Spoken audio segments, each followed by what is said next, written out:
tabur benih langsung. Nah itu setelah tumbuh awalnya bagus banget, tapi seminggu berikutnya kok pada hilang gitu. Kita cari kemana, ternyata malam-malam sakwa tuh.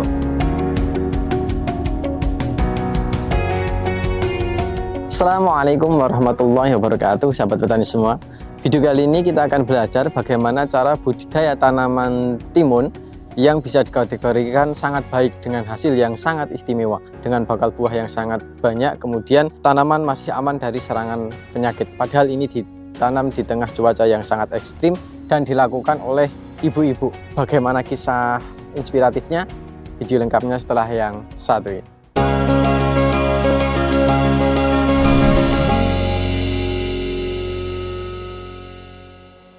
Oke, baik sahabat petani semua, kembali lagi bersama saya Zaki di channel Mitra Bertani TV.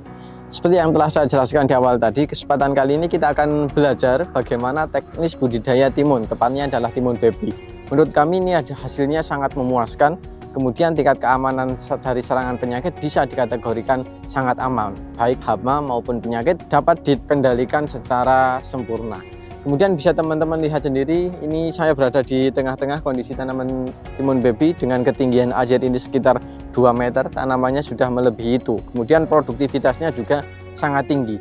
Ini adalah lahan yang kemarin kita pernah buatkan video, tepatnya yang ini, dimana ini adalah milik KWT Sri Kandi, tepatnya di Gejayan, dan ini murni dilakukan oleh ibu-ibu. Hanya saja sang pendampingnya adalah orang-orang yang memang sudah kompeten dalam dunia pertanian. Tanpa lama-lama lagi kita akan langsung masuk pada sesi wawancara. Oke, baik sahabat petani semua, di samping saya sudah ada sang pendampingnya langsung. Monggo Pak mungkin bisa memperkenalkan diri. Selamat siang, perkenalkan nama saya Endi Sutarjo. Saya tinggal di Gejayan, Bareng Jatuh, Depok, Sleman. Saya pendamping dari KWT Sri Kandi Mandiri Dusun Gejayan. Pak Endi yang saat ini sebagai pendamping ya Pak ya, dari KWT Sri Kandi. Kalau sampai sejauh ini Pak, gimana semangat dari para Sri Kandi di sini Pak? Wah, luar biasa Mas. Apalagi dengan kemarin kita sudah panen sawi, itu semangat. Karena ibu-ibu tuh mulai dari olah lahan sampai perawatan, bahkan yang bikin bedengan ini semua ibu-ibu full. Mulai nyebar dolomit, nyebar pupuk kandang, nyebar pupuk pabrik, sampai pasang mulsa, lubang mulsa, tanam, semuanya ibu-ibu. Full yang dilakukan ibu-ibu itu ya? Yang cowok cuma satu, operator kultivator. Yang lain full ibu-ibu. Kemudian kalau Bapak di sini juga sifatnya hanya memberikan pengarahan berarti ini Pak? Iya, saya cuma ngasih contoh, setelah itu ibu-ibu semua. Jadi contoh gelar mulsa, sekali nancepin kayak gini, semuanya ibu-ibu semuanya. Full ibu-ibu. Full ibu-ibu. Kemudian kemarin sudah panen untuk sawinya, Pak? Iya. Kemudian di belakang ini timun, Pak. Ini juga sudah panen apa gimana, Pak? Ini timun sudah panen, hari ini petik ketiga. Kalau melihat dan mengingat yang merawat adalah ibu-ibu, menurut saya ini adalah hasil yang sangat istimewa, Pak. Iya. Nanti kan kalau kita berbicara tentang perawatan, yang melakukan memang ibu-ibu ya, Pak ya? Iya. Tapi tentunya itu atas instruksi dari Bapak dan tim ini ya, Pak? Iya. Kalau boleh tahu, Pak, ini untuk timun baby ini sudah petikan yang ketiga ya Pak? Iya. Kalau saya melihat ini kan dari segi ketahanan terhadap penyakit maupun hama sepertinya masih sangat bersih ini Pak, tidak ada gangguan baik dari serangan jamur maupun dari OPT. Apakah benar demikian Pak? Ya, jadi kalau kita lihat pertumbuhan dari awal itu memang cukup bagus, dan untuk jamur sampai hari ini belum kelihatan dan mudah-mudahan tidak ada ya. Kemudian kalau OPT kemarin ada, itu ulat baru ada 1-2. Kemudian kita mintakan untuk dispray pakai postin sekali, alhamdulillah nggak kelihatan lagi. Oke. Kemudian kalau untuk perawatan sendiri Pak, ini dimulai dari pengolahan atau pemberian pupuk dasar, kalau boleh tahu apa aja Pak yang diberikan? Oke, kalau pupuk dasar itu kemarin waktu olah lahan pertama biasa tebar dolomit, kemudian ada pupuk kandang, pupuk pabrik ya. Pupuk pabriknya kita pakai 2 macam Mas, pakai Ponska subsidi sama Vertifos. Juga kita tambahkan power soil. Itu power soil kita campur dulu dengan pupuk pabrik, baru kita tebarkan. Dan yang nebar juga ibu-ibu semua. Kemudian manfaat dari pemberian power soil itu untuk apa Pak? Padahal di situ sudah ada pupuk kandangnya, sudah ada pupuk kimianya atau pabrikannya, kok masih ditambah dengan asam humat, itu untuk apa? Yang saya tahu ya, dari pengalaman kemarin saya ngelihat di tempatnya Pak Didik itu waktu nanam timun, saya tanya Pak pakai apa nih, pakai power soil. Itu kelihatan sekali pertumbuhan akarnya Mas, jadi pertumbuhannya sangat istimewa. Nah ini kita aplikasikan di sini, jadi kita ngikut teman-teman yang sukses kita aplikasi ternyata berbeda dari tanaman saya yang dulu nggak pakai sampai yang ini pakai, sangat beda sekali. Sangat signifikan. Oh iya, Apalagi pada bagian akar ya Pak. ya Jelas akarnya sekali. kelihatan sekali. Jadi akar muda itu sampai nembus di bawah mulsa. Sementara saya nanam yang sebelum-sebelumnya nggak pernah seperti itu. Oke sahabat petani semua, dan ini secara metode sedikit banyak juga mengadopsi dari miliknya Pak Didik, karena kebetulan Pak Didik juga ikut mendampingi di sini. Jadi Ya. ikut KEP itu ya Pak Ya. ya. Jadi yang mendampingi ini adalah KEP Sleman Gumrega. Iya. Jadi ini atas bimbingan Pak Endi, kemudian ada Pak Slamet, kemudian ada Pak Didik dan teman-teman yang lain. Iya. Pak. Dan kalau boleh tahu Pak, tadi pupuk dasar sudah ditabur, kemudian sudah ditutup menggunakan mulsa. Iya. Langkah selanjutnya itu apa saja Pak? Setelah kita tutup mulsa, kita diamkan dulu. Kemudian kalau timun ini kemarin kita karena asumsi lahan baru, itu kita berani tabur benih langsung. Nah itu setelah tumbuh awalnya bagus banget. Tapi seminggu berikutnya kok pada hilang gitu. Kita cari kemana? Ternyata malam-malam saya keluar tuh dimakan bekicot Mas. Makanya ini ada yang masih pendek, ini ada sulaman semua. Itu. Tapi pada dasarnya kalau dari pertumbuhan awal sebenarnya ini sangat istimewa ya Sangat Pak ya. istimewa. Kalau saya melihat pada bagian tengah itu rata-rata istimewa. Ya. Kemudian pada bagian sini setelah saya tadi konfirmasi ternyata dibanggakan bekicot. Iya, karena bekicot ternyata ini di pematang ini Mas. Saya tahunya malam-malam keluar, banyak sekali bekicot. Gitu. Setelah tumbuh, langkah apa saja yang perlu dilakukan Pak? Kalau kemarin setelah tumbuh kita kasih makanan ya, itu setelah daun 3 kita aplikasikan dengan Morden Mas. Untuk Di- kocor atau semprot? atau gimana? Dikocorkan, jadi seperti sawi kemarin kita juga main kocor Morden, ini juga kita main kocor. Kemudian setelah itu seminggu berikutnya baru kita spray. Kocor Morden itu kan fosfat cair, kemudian secara harga dia juga agak sedikit mahal. Sedikit mahal. Kenapa kok digunakan itu Pak? Kita melihat pengalaman teman-teman ya. Pengalaman teman juga kemarin pengalaman di sawi itu, wah sangat hebat. Akhirnya terus ibu-ibu sangat semangatnya, Pak bisa nggak seperti di sawi itu? Karena waktu konten sawi ini kan belum kelihatan. Iya, masih Itu kecil. Masih kecil sekali. Nah ibu-ibu nanya, bisa nggak Pak? Oke ya, besok kocor gitu loh. Begitu kocor, terus minggu lagi kita spray. Di masa vegetatif kita cuma pakai Morden sama Morden aja, kita kotoran spray. Begitu masuk ke generatif kemarin kita spraynya kita tambah Mas, kita tambahi Kalinet. Oke, berarti secara nutrisi hanya menggunakan Morden itu kalau di awal. Kalau tambahannya ya kita nggak ada yang lain. Kalau dilihat secara harga awalnya sekilas kayaknya mahal. Tapi kalau dikalkulasi itu jatuhnya murah. Iya, karena kan kita makainya sangat irit Mas. Sangat irit. Kita kemarin aplikasi cuma 2 tutup. 2 tutup Nah, per itu. 16 Untuk liter. per 16 liter cuma 2 tutup untuk ngocor, dan itu satu tangki bisa untuk 2 bedeng. Kan kita sedikit-sedikit Oh, sekali iya. gitu loh. Dan pupuk hanya menggunakan itu gitu Ya. Pak. Dan alhamdulillah dari segi ketahanan terhadap penyakit pun juga bisa dikategorikan lumayan tahan ini ya Pak. Ya, kalau saya lihat sampai hari ini alhamdulillah aman dari jamur, juga aman dari pengganggu tanaman yang dari hewan gitu. Jadi kalau untuk pupuk kimia yang lain apakah diberikan Pak sebagai pupuk susulan? Kalau urusan belum. Belum, Sampai hari sama ini sekali? Belum sama sekali. Kemudian pada generatif hanya memasukkan Kalinet itu ya Ya. Pak ya. Kalau boleh tahu dosisnya berapa itu Pak? Kalinet pertama kita spray itu 2 tutup Morden, 2 tutup Kalinet. Baru tadi pagi kita ada spray lagi, Mordennya 2 tutup, Kalinetnya kita tambah jadi 4 tutup. Jadi kita baru spray 2 kali untuk generatifnya. Wow, baru 2 kali nih Pak. Iya, baru 2 kali. Saya sedikit kurang yakin ini kalau melihat pertumbuhannya sudah sangat istimewa, ternyata perawatan masih sangat irit ini. Kita prinsip ekonomi, pengeluaran sedikit hasilnya maksimal. Oke. Kemudian kalau untuk fase generatif, kenapa masih menggunakan Morden Pak? Setahu saya kan Morden petani pada umumnya lebih menggunakan untuk pada fase pertumbuhan. Ini sudah memasuki fase generatif, bahkan sudah petik, masih menggunakan Morden, itu alasannya untuk apa? Ya, karena Morden kan kita akar biar tetap berkembang terus. Ya, fosfatnya kan kita untuk pertumbuhan itu juga untuk memacu bunga, fosfatnya itu. Jadi bunganya muncul, akarnya berkembang sehingga makanan yang diambil dari dalam tanah cukup untuk menghidupi bunga. Kalau makanannya kurang nanti bunganya pada rontok. Oke. Dan kalau ini bisa dibuktikan ya Pak ya, dari Ya. bunga bakal buah. Alhamdulillah, bakal buah sampai ujung, sampai hari ini ya. Tidak ada yang kelihatan kuning. Kalau bicara tentang angka Pak, karena Pak Endi kan sudah sering menanam tentunya untuk Iya. tanaman timun. Kira-kira ini bisa mencapai berapa pertanamannya ini Pak? Kalau ngelihat ini bakal buahnya sama cabang anaknya yang cukup buahnya. Saya baru kali ini nanam yang cabang anaknya cukup banyak. Saya sempat kaget kemarin. Ini kalau 2 kilo up Mas. Lebih, insya Allah pasti lebih. Insya Allah lebih. Insya Allah lebih. Karena Kalau kita ngelihat petikan kemarin, petikan pertama kedua aja kita sudah, petikan pertama itu 100 kilo, petikan kedua kemarin 300 kilo. Nah, ini petikan ketiga nggak tahu nanti berapa. Itu ada 400 kilo. 400 kilo dari 2000 tanaman. Baru petikan kedua loh ya. Baru kedua. Itu sudah 400 kilo. Padahal kalau melihat kondisi tanaman masih akan banyak jumlah kali petikan. Kalau melihat seperti ini, kalau 30 kali lebih, Mas. Insya Allah tetap Ya. lebih ya Pak ya. Kita berharap bisa lebih dari 30. Karena pengalaman yang kemarin-kemarin saya bisa sampai 30. Tapi untuk KBT ini dari awal sudah kelihatan sekali beda dengan yang saya sendiri ya.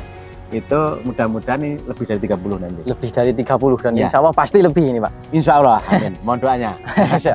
Oke, kalau melihat sahabat petani semua, di belakang saya ini memang dari segi tanaman sangat bagus.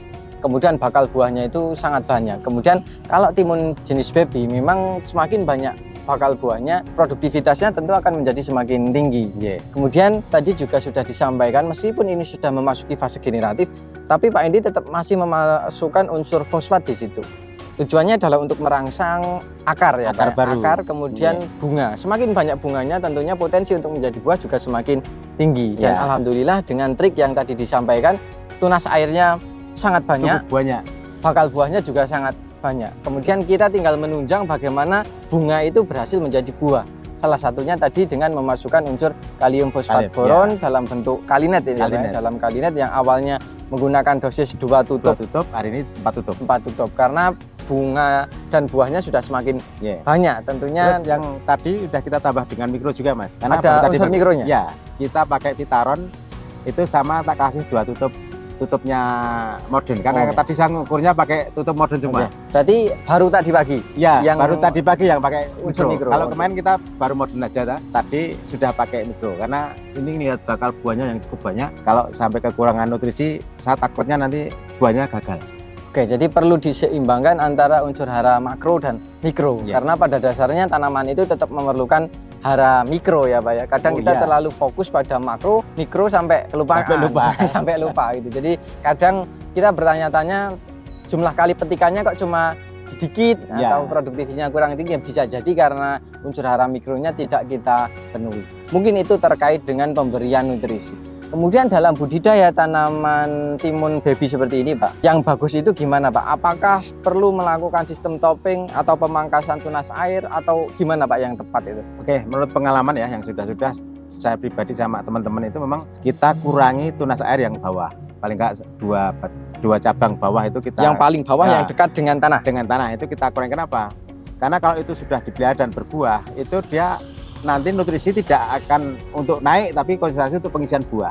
Makanya buah awal kita rontok sehingga pertumbuhan akan naik terus ke atas. Kemudian setelah kita sampai lanjaran, batang utamanya kita potong dengan harapan nutrisi itu nanti tidak lagi untuk pertumbuhan ke atas tapi ke samping. Anak-anak itu akan dapat nutrisi sehingga buah-buah yang ada di cabang anakan juga jadi.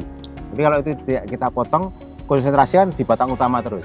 Batang anakannya Oke. kekurangan nutrisi. Oke, Ya. jadi kalau saya mendengar yang tadi disampaikan Pak Endi, sebenarnya kita juga pernah dulu membuatkan video bahwa sering dicontohkan bahwa batang yang paling dekat dengan tanah sebaiknya itu dihilangkan. Dihilangkan. Karena selain berpotensi untuk nutrisi ya Pak ya, persaingan nutrisi, dia juga berpotensi untuk serangan jamur, biasanya juga dimulai dari Dari bawah. paling bawah. Iya. Makanya biasanya tunas air paling bawah ya Pak ya. Ya. Itu dilakukan rempelan. Tujuannya adalah untuk memfokuskan pada cabang utama dan tunas-tunas setelahnya. Kemudian tunas setelah 2 tunas yang dipangkas itu, di atasnya apakah dipangkas lagi atau tidak Pak?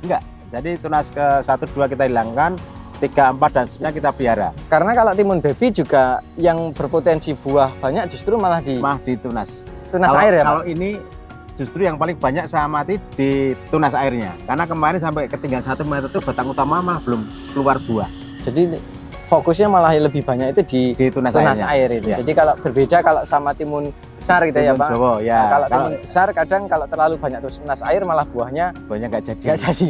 Kalau ini karena timun baby jadi dia dipanen dalam ukuran yang Yang diameter kecil-kecil. kecil, jadi memungkinkan untuk jadi justru bahkan malah paling banyak itu di tunas-tunas airnya. Kemudian perlu dilakukan sistem topping ya Pak ya, Iya. pemangkasan pucuk. Pucuk. Kapan batang waktunya utama. itu Pak dilakukan? Kalau saya ngelihat sampai ujung lanjaran. Ini petikan ketiga, ini sudah mulai kita potong. Kalau biasanya kan teman-teman itu petikan kelima, ke-6. Cuman karena punya saya ini petikan ketiga sudah sudah sampai di ujung lanjaran ya itu kita potong. Padahal ini lanjarannya udah tinggi ya Pak ya? Ini saya pakai lanjaran 2 meter yang masuk ke tanah sekitar 25 cm. Jadi kalau kita lihat, makanya ini tali ini saya nggak nyangkut. Jadi sekitar 175 cm yang di atas permukaan di tanah. atas di permukaan. Kemudian ini juga sangat menarik sahabat petani semua. Kalau biasanya setiap tanaman itu didampingi oleh ajir atau lanjaran, kalau ini enggak, jarak lanjarannya sekitar 2 meter ini Pak. Ya, kita naiknya itu cuman lewat tali. tali aja. Jadi penghematan. Kalau model seperti teman-teman yang satu batang satu lanjaran terlalu boros Mas. Tapi lanjaran juga khusus saya. Ini Yang bikin besar sendiri itu. besar gitu. Sehingga satu lebih awet, kedua masangnya juga tidak terlalu ribet. Dan lebih cepat juga kalau masang. Kalau per batang nanti kita masang talinya aja kan Iya. lama banget. Praktis gitu ya Pak, Iya. praktis. Kemudian lanjaran sebisa mungkin juga tinggi. Kemudian pada bagian bawah ini ada tunas air yang menyentuh mulsa. Apakah ini karena keterlambatan atau baiknya gimana ini Pak? Ya, ini kemarin karena kita asik dengan sawi.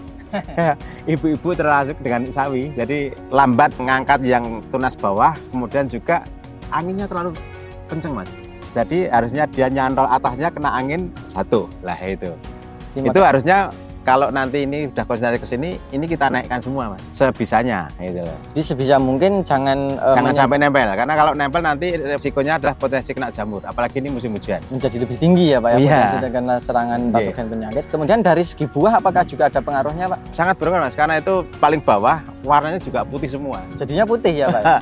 Putih, dan itu kalau kita store ke pengepul biasanya loh kok ayu-ayu gitu. Tapi alhamdulillah karena di sini nih daerah perkotaan, banyak pecel lele, banyak ibu-ibu, dan itu kemarin kita jual sehari kemarin kita jual 170 kilo ya santai aja, nggak ada yang komplain. Tapi kalau di pengepul pakem pasti komplain karena putih. Terlalu cantik. Iya, glowing. Oke, tadi Pak Endi menyampaikan bahwa ada sistem topping atau pemangkasan pucuk. Kemudian apakah pucuk hanya yang dipangkas itu hanya yang cabang utama atau tunas airnya itu juga nanti pucuknya juga dipotong Pak? Enggak, jadi yang kita pangkas adalah batang utama saja, sehingga nutrisi itu akan untuk mengisi tunas-tunas air. Karena timun baby ini buahnya lebih banyak ke tunas air, sehingga nanti hasilnya akan jauh lebih besar karena tunas airnya juga akan berkembang terus. Oke, jadi kalau saya melihat tadi juga sudah disampaikan dan tunas airnya itu tetap dipelihara dan ujungnya itu tidak dipangkas, hanya pada yang cabang utama untuk memfokuskan penyebaran nutrisi. Kemudian ketika mengingat bakal buahnya semakin banyak, kemudian bunga, kemudian tunas airnya juga sangat banyak seperti ini Pak. Apakah pemberian nutrisi sampai sejauh ini hanya cukup lewat spray Pak? Apa juga dilakukan sistem pengocoran ini? Kalau sampai hari ini kita cuman spray, cuman dosisnya kita naikkan. Yang biasanya kalau menurut dosis itu 2 tutup ya, tadi kita sudah main di 4 tutup. 4 tutup. Tapi kalau seandainya nanti kok kita main gitu ada kendala kok kayaknya akan kurang nutrisi, kan kelihatan nanti dari pertumbuhan buahnya. Kita amati, kalau perlu kita tambah dengan kocor, kita kocor. Tapi kalau dengan itu udah cukup ya sudah. Ngapain kocor ya? Berarti kalau sampai saat ini masih terfokus pada di spray ya Pak ya? Spray Nah, hari interval ini. tadi Kalau spray kita 5 hari Mas. asal 5 hari sekali. Rencana kita 5 hari karena baru 2 kali spray di vegetatif kan. Iya. Itu rencana 5 hari sekali. Oke, sahabat petani semua, jadi penggunaan nutrisi yang tadi disampaikan oleh Pak Endi dengan dosis yang agak sedikit ditingkatkan, alhamdulillah sampai sejauh ini tanaman masih tetap dalam kondisi optimal, sangat istimewa bahkan, dan tanpa belum dilakukan sistem pengocoran atau pemupukan dari bawah. Kalau melihat sistem perakaran juga di sini sangat baik. Kalau kita coba membuka mulsanya, isinya kayaknya akar semua. Akar semua. Akar semua. Putih.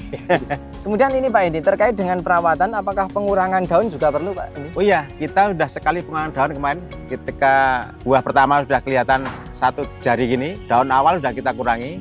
Kemudian nanti di petikan ke-5, 6 itu kita kurangi lagi di atasnya. Terus nanti petikan berikutnya setiap 2-3 kali petik kita ada pengurangan daun. Karena daun yang sudah tua itu nggak ada fungsinya, hanya menghabiskan nutrisi. Oke. Gitu. Jadi pengurangan daun tua itu perlu dirutinkan gitu ya Pak. Oh iya. Jadi secara bertahap kita juga perlu melakukan pengamatan, kemudian penyesuaian kapan perlu kita untuk melakukan pengurangan daun. Pasalnya ketika daun-daun yang sudah tua itu sudah tidak produktif lagi, alangkah lebih baiknya kalau itu dikurangi, dibuang saja. Biar perawatan menjadi lebih mudah, sirkulasi udara menjadi lebih lancar, dan nutrisi bisa tersalurkan ke atas ya Pak buah. ya? Ke buah. Yeah. Mungkin itu Pak Endi, sebelum kita akhiri mungkin ada pesan yang ingin disampaikan untuk sahabat petani semua Pak Endi. Buat teman-teman petani semua, rawatlah tanaman itu dengan cinta kasih, karena dengan dirawat dengan cinta kasih, tanaman itu pasti akan membalas ke kita. Rawat dengan hati. Iya, dengan cinta akhirnya nanti tanaman akan membalaskan kita. Pasti itu ya Pak? Oh pasti, Dan pengalaman yang sudah seperti itu. Dan ini juga sedikit salah satu buktinya ya Pak ya, dirawat dengan cinta, dengan kasih, alhamdulillah hasilnya sangat istimewa. Mungkin itu sahabat petani semua yang bisa kami sampaikan pada kesempatan kali ini. Sebelum saya akhiri, kita akan mencoba menyimpulkan apa yang telah kita bahas. Yang pertama, ini adalah lahan atau kelanjutan dari video yang pernah kami buat milik Sri Kandiri Mandiri, tepatnya di Desa Gejayan. Kemudian kalau dulu kita sawinya, kalau dulu waktu kita kesini tanaman timunnya itu masih kecil, 20 cm paling tinggi, 20-an cm. Saat ini kita sudah pangling lebih dari sekitar mungkin sudah ada yang menyentuh 2 meter. 2 meter sudah ada, sekitar 2 meter, dan kondisinya sangat istimewa. Beberapa hal yang perlu dicermati dalam budidaya tanaman timun. Yang pertama adalah dengan persiapan lahan, kemudian pemberian pupuk organik, kemudian disertai dengan asam humat. Beliau mengatakan bahwa dengan pemberian asam humat sangat signifikan perkembangannya. Dari musim-musim sebelumnya beliau pernah menanam, saat ini adalah salah satu tanaman terbaiknya dengan sistem perakaran yang bisa dikategorikan full memenuhi pada permukaan tanah. Untuk sistem perawatan di sini juga sangat-sangat sederhana. Pengocoran baru dilakukan 1 kali menggunakan Morden Vol, kemudian spray juga masih sangat irit dengan interval sekitar 5 hari sekali, hanya menggunakan Morden Vol dan Kalinet Morden untuk merangsang sistem perakaran, kemudian pertunasan dan pembungaan. Sementara untuk meningkatkan keberhasilan bunga ditambahkan dengan menggunakan Kalinet. Kemudian untuk menunjang karena bakal buahnya semakin banyak, beliau naikkan dosisnya menjadi 2 kali lipat, yaitu yang awalnya menggunakan 2 tutup, saat ini menggunakan 4 tutup. Ditambah mikro.